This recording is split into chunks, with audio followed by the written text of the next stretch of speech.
Assalamualaikum warahmatullahi wabarakatuh. Shalom, Om Swastiastu, Namo Buddhaya, Salam Kebajikan. Yang pertama dan yang paling utama, marilah kita ucapkan puji dan syukur kepada Tuhan Yang Maha Esa, di mana atas berkat dan rahmat-Nya, kita masih dalam keadaan sehat sentosa sampai saat ini. Yang saya hormati, Ibu Nursia Fitri, selaku dosen mata kuliah Manajemen Kearsipan di kelas Administrasi Bisnis 3D. Dan yang saya banggakan, teman-teman sekalian, selamat pagi dan salam sejahtera bagi kita semua. Di kesempatan kali ini, kelompok kami akan mempresentasikan hasil diskusi kami, yaitu tentang ruang lingkup arsip. Nah, ada pepatah mengatakan, tak kenal maka tak sayang maka tak cinta. Ada baiknya saya memperkenalkan diri terlebih dahulu. Perkenalkan, nama saya Doli Marto Syihotang. Saya akan memandu sebagai moderator yang akan memandu presentasi kami pada pagi hari ini dari awal sampai akhir. Tak perlu berlama-lama lagi, kita akan memasuki ruang presentasi dan pemateri yang pertama. Untuk pemateri pertama, saya akan serahkan kepada rekan saya, yaitu M. Bilal Ajani. Untuk rekan saya, M. Bilal Ajani, waktu dan tempat saya persilahkan. Terima kasih Doli telah memberikan saya kesempatan untuk menyampaikan materi pertama. Sebelum saya menyampaikan materi yang pertama, saya akan memperkenalkan diri.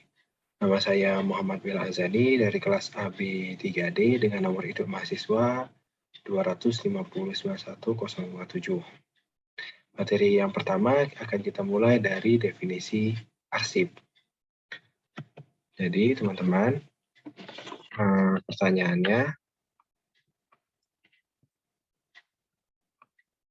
apa itu arsip? Mungkin teman-teman banyak yang belum mengetahui. Jadi saya akan memberitahu definisi dari arsip. Arsip itu adalah sebuah catatan atau rekaman yang diketik, dicetak, atau ditulis dalam wujud angka, gambar, dan huruf yang memiliki arti serta tujuan tertentu untuk dijadikan sebagai suatu bahan informasi dan komunikasi yang direkam dalam berbagai media, seperti media komputer, kertas, atau kertas film. Mungkin banyak media lain yang bisa digunakan. Arsip juga dapat diartikan sebagai setiap catatan tertulis, baik dalam bentuk gambar ataupun bagan yang memuat keterangan-keterangan mengenai suatu subjek ataupun peristiwa untuk kita dapat membantu daya ingat kita dalam mengingat sesuatu. Menurut para ahli, arsip adalah kumpulan atau himpunan warkat yang disimpan secara terencana dan teratur karena memiliki nilai suatu fungsi agar setiap dibutuhkan bisa ditemukan kembali dengan cepat. Arsip juga memiliki banyak sekali bentuk. Bentuk-bentuk arsip itu contohnya seperti akte pendirian suatu perusahaan, notulen rapat, laporan-laporan keuangan, kwitansi, naskah berita acara, bon penjualan, kartu pegawai, itu masih banyak lagi. Jadi itulah sekilas yang bisa kita ketahui tentang arsip. Ada pertanyaan selanjutnya nih. Jadi apa itu kearsipan? Nah, kearsipan itu adalah suatu aktivitas penerimaan, pencatatan, penyimpanan, penggunaan, pemeliharaan, penyusutan, atau pemusnahan arsip. Jadi, kearsipan itu adalah aktivitas dalam melakukan arsip. Jadi, ketika kita melakukan arsip, kita sedang melakukan, jadi itulah yang dinamakan kearsipan. Jadi, kearsipan itu adalah kegiatan dalam merarsip suatu data atau apapun itu yang kita lakukan. Oke, next. Jadi, teman-teman, dari dua definisi yang kita coba pahami tadi, apakah arsip dan kearsipan sama? Ayo. Arsip dan kearsipan itu adalah dua hal yang berbeda ya. Arsip itu adalah benda, kearsipan itu adalah kegiatan mengarsip. Jadi contohnya seperti kwitansi, nah itu adalah arsip. Menyimpan kwitansi itu adalah kearsipan. Itu contoh simpelnya. Jadi kearsipan itu adalah kegiatan, arsip adalah bendanya. Oke, next. Jadi itulah perbedaan tentang arsip dan kearsipan. Apa sih tujuan dari sistem kearsipan itu? Mungkin teman-teman yang nonton video ini bertanya, untuk apa sih kita belajar arsip? Oke, tujuan sistem kearsipan satu, kita menghemat waktu. Menghemat waktu dalam segi apa itu Kak misalnya? Menghemat waktu dalam kita mencari sebuah data informasi yang mungkin dulu pernah kita simpan dan suatu saat dibutuhkan. Mungkin contohnya atasan kita, coba keluarkan dulu kwitansi pembayaran minggu kemarin. Dengan kita mengarsip dengan sistem yang baik, pekerjaan itu akan bisa dapat dikerjakan dengan cepat. Yang kedua, menghemat tempat. Kenapa itu menghemat tempat? Karena dengan kita menyusunnya dengan baik, dengan manajemen arsip yang baik, kita dapat menghemat space atau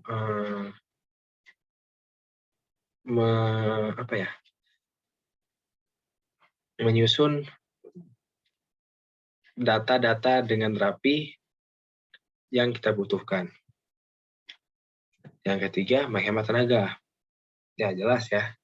Kenapa menghemat tenaga? Karena dengan kita menyusun dengan baik, ketika kita membutuhkan data yang kita butuhkan, kita dapat mencari dengan mudah. Jadi tidak mengeluarkan banyak tenaga dalam mencari data yang kita butuhkan. Mungkin itu saja yang bisa saya sampaikan. Untuk materi selanjutnya akan dilanjutkan dengan rekan saya, Doli Marito Siotang. Waktu dan tempat saya persilahkan.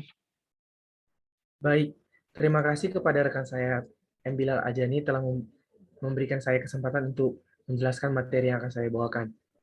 Baik, sebelumnya saya akan memperkenalkan diri terlebih dahulu. Perkenalkan, nama saya Doli Marito Siotang, dan dengan nomor induk mahasiswa 2005091046. Nah, di sini saya akan menjelaskan jenis-jenis arsip. Nah, apa sih jenis-jenis arsip menurut teman-teman? Nah, di sini saya akan menjelaskannya. Jenis-jenis arsip, yang pertama itu ditinjau dari kepentingannya. Nah, jenis arsip yang ditinjau dari kepentingannya, yaitu melihat arsip dari segi penting tidaknya arsip tersebut. Arsip tersebut sesuai dengan nilai guna yang terkandung di dalamnya. Menurut ensiklopedia administrasi, arsip atau warkat jenis ini dibedakan menjadi yang pertama itu vital record. Nah, vital record itu sering disebut juga warkat yang sangat penting gitu. Nah, warkat ini mempunyai nilai yang sangat penting bagi suatu organisasi atau instansi.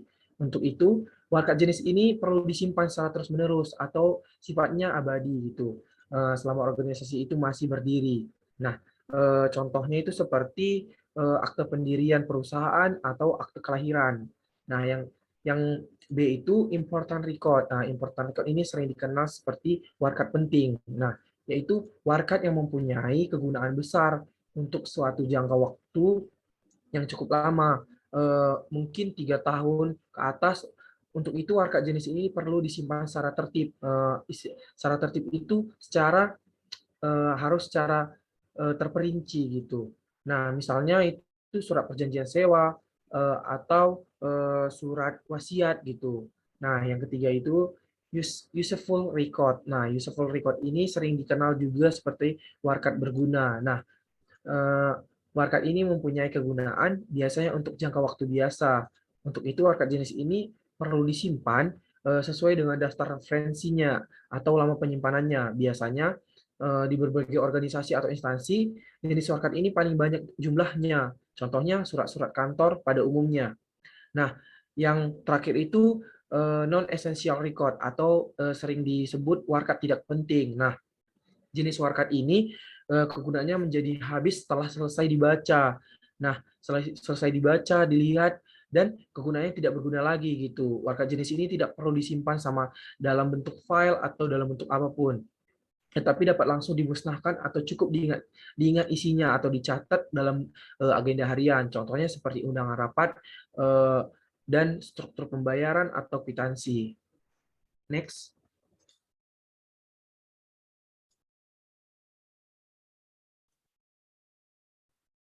Next. Nah, berikutnya jenis arsip ditinjau dari fisiknya.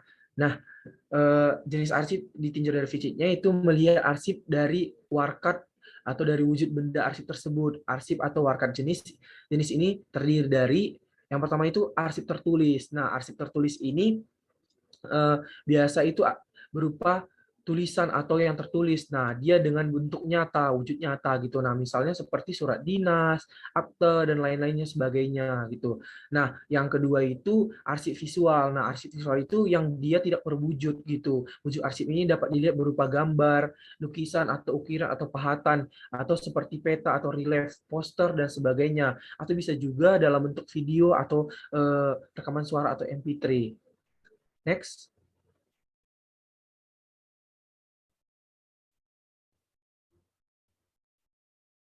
Nah, berikutnya jenis arsip ditinjau dari isinya, yaitu melihat arsip dari segi isi yang terkandung. Nah, arsip jenis ini dapat berupa seperti yang pertama itu financial record, yaitu catatan-catatan yang mengenai masalah keuangan, misalnya seperti tata cara pembayaran uang, tata pembayaran atau pelunasan hutang, atau jumlah uang yang harus dibayar, atau inventory record, atau tata cara mengajukan kredit. Nah, yang B itu inventory record. Nah, inventory record ini adalah catatan yang berhubungan dengan keadaan barang dagangan atau yang memuat itu antara lain harga barang-barang tersebut, terus itu keadilan fisik barang, lokasi atau tempat barang tersebut gitu, dan juga jumlah dan macam-macam persediaan barang. Nah, yang ketiga itu personal record. Nah, personal record ini adalah catatan-catatan yang berhubungan dengan masalah kepegawaian, seperti catatan riwayat hidup, pengalaman kerja, atau dan lain-lain. Nah, yang dia itu yang keempat itu sales record. Nah, sales record ini biasa disebut dengan catatan-catatan yang berisi informasi mengenai penjualan. Nah, seperti jumlah persediaan, hasil penjualan, prosedur penjualan, dan juga mutu penjualannya gitu. Yang terakhir itu production record. Nah, production record ini adalah catatan-catatan yang berhubungan dengan masalah produksi gitu, yang bisa dibilang jumlah barang yang dihasilkan, kualitas barang yang dihasilkan, jenis-jenis bahan baku yang dipergunakan gitu, jenis bahan baku pembantu atau tambahan yang diperlukan gitu, atau jenis-jenis alat atau laporan produksi. Next.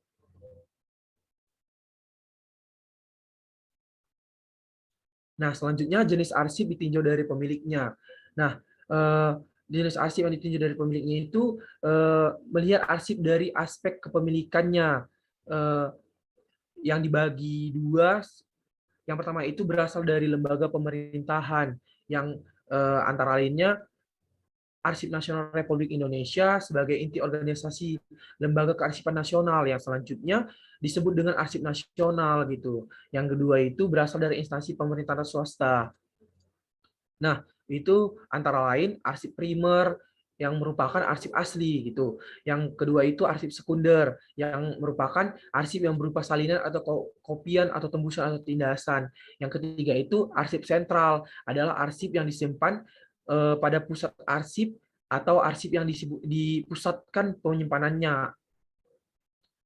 Dan yang keempat itu arsip unit. Nah, adalah arsip yang penyimpanannya dilakukan oleh masing-masing unit di mana arsip tersebut dibuat gitu. Next.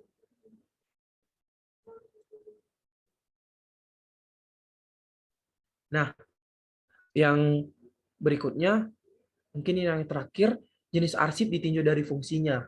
Nah, jenis arsip ditinjau dari fungsinya dapat dibedakan menjadi dua.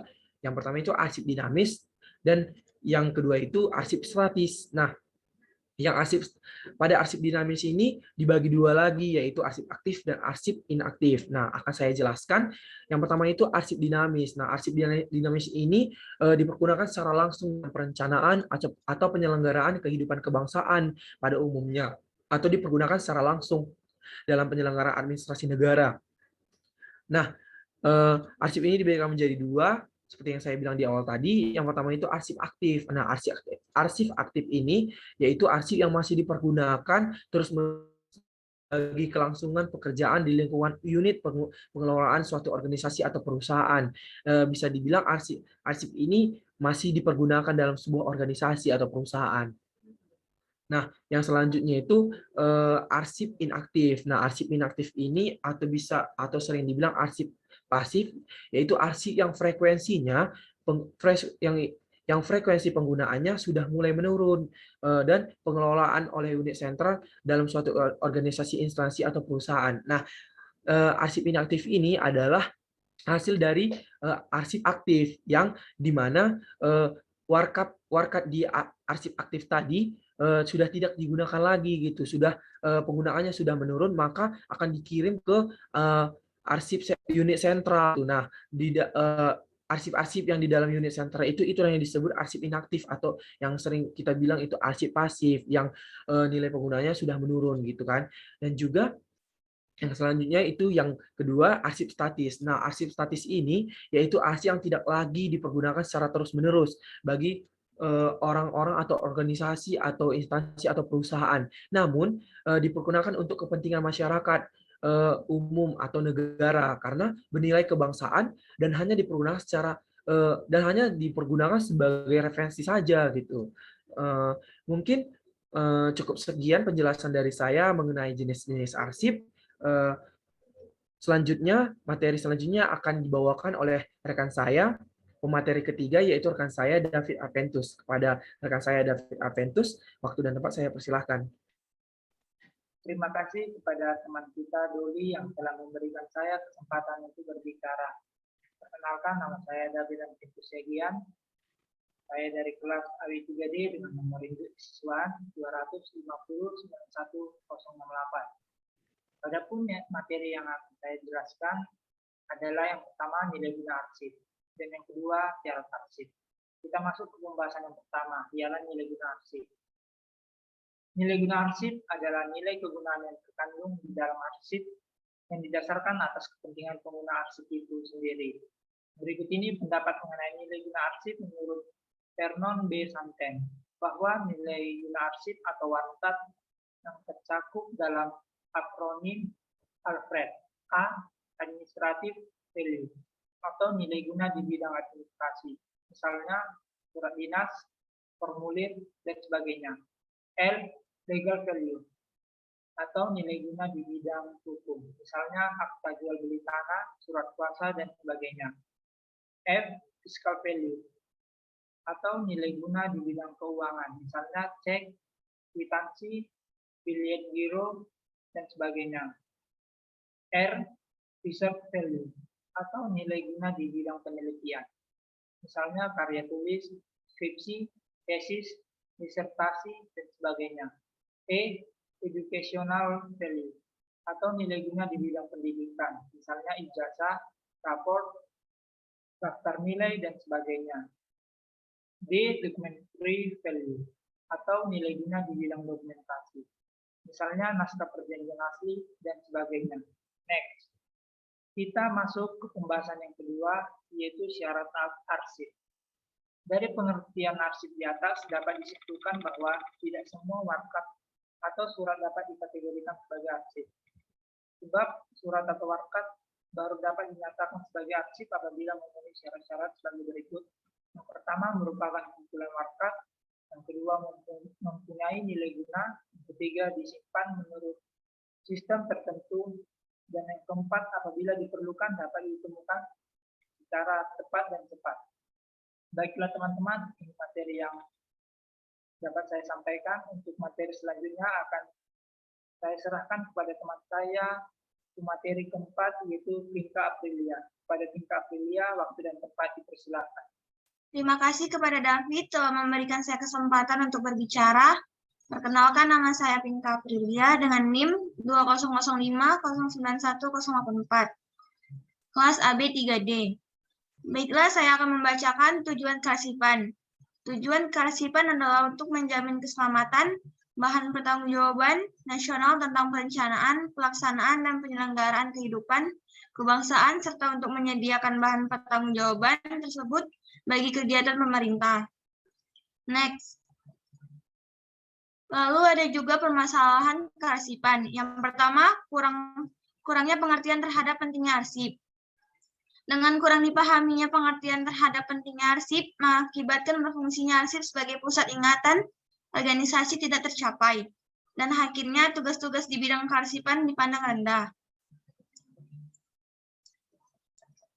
Yang kedua, kualifikasi persyaratan pegawai tidak dipenuhi. Hal ini terbukti dengan adanya penempatan pegawai yang diserahi tugas tanggung jawab mengelola arsip tidak didasarkan pada persyaratan yang diperlukan. Yang ketiga, bertambahnya volume arsip secara terus-menerus mengakibatkan tempat dan peralatan yang tersedia tidak dapat menampung arsip lagi. Yang keempat, belum dimilikinya pedoman tata kerja kearsipan yang diberlakukan secara baku di suatu kantor atau organisasi, sehingga masing-masing petugas melaksanakan pekerjaannya tidak ada diseragam atau tidak ada tujuan yang jelas. Yang kelima, belum dibakukannya atau dibudayakannya pedoman tentang tata cara peminjaman arsip di masing-masing kantor. Yang keenam, penggunaan arsip telah oleh pengelola atau oleh pihak lainnya yang membutuhkan dengan jangka waktu yang lama, dan bahkan kadang-kadang tidak dikembalikan. Yang ketujuh, tidak dapat atau sulit ditemukannya kembali arsip dengan cepat dan tepat bila diperlukan oleh pihak lain.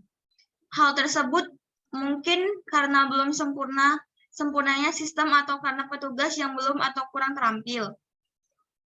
Yang ke-8, belum dipikirkannya mengenai rencana untuk mengadakan penyusutan arsip di unit atau maupun di kantor secara menyeluruh. Yang ke-9, adanya arsip yang diterima dan dikirim oleh suatu unit lepas dari pengawasan atau karena unit pengawas yang telah ditentukan tidak dapat berfungsi sebagai mestinya. Hal tersebut disebabkan karena para pejabat dan pelaksana tidak memperdulikan fungsi unit pengawas yang termasuk. Hanya ini yang dapat saya sampaikan, dan selanjutnya akan dibawakan oleh Alvina Marisa Silain. Ya, terima kasih untuk rekan Pinka telah memperbolehkan saya melanjutkan bahan dari presentasi kali ini. Baik, di kesempatan kali ini saya akan mengambil judul dengan upaya penanggulangan masalah kearsipan. Izinkan saya kenalkan diri, perkenalan nama saya Alvina Marisa Silain dengan NIM 2005091078. Baiklah, yang pertama, beberapa cara yang perlu dilakukan dalam upaya penanggulangan masalah kearsipan adalah perhatian dan dukungan dari pimpinan setiap kantor organisasi untuk memberikan pengertian dan meningkatkan kesadaran akan pentingnya bidang kearsipan dalam keseluruhan proses administrasi. Yang kedua, dalam rangka menambah kecakapan atau keterampilan pegawai kearsipan, maka perlu adanya pembinaan atau latihan yang meliputi segala aspek kearsipan bagi para pejabat dan pelaksana secara terarah, agar dapat terciptanya mengimbangi perkembangan serta dapat memenuhi syarat kualifikasi tertentu. Baiklah, saya akan menambahkan dari upaya penanggulangan yang lain. Yang ketiga, ada penyediaan dan penambahan fasilitas yang merupakan suatu hal yang sangat penting untuk kelancaran kerja dalam bidang kearsipan.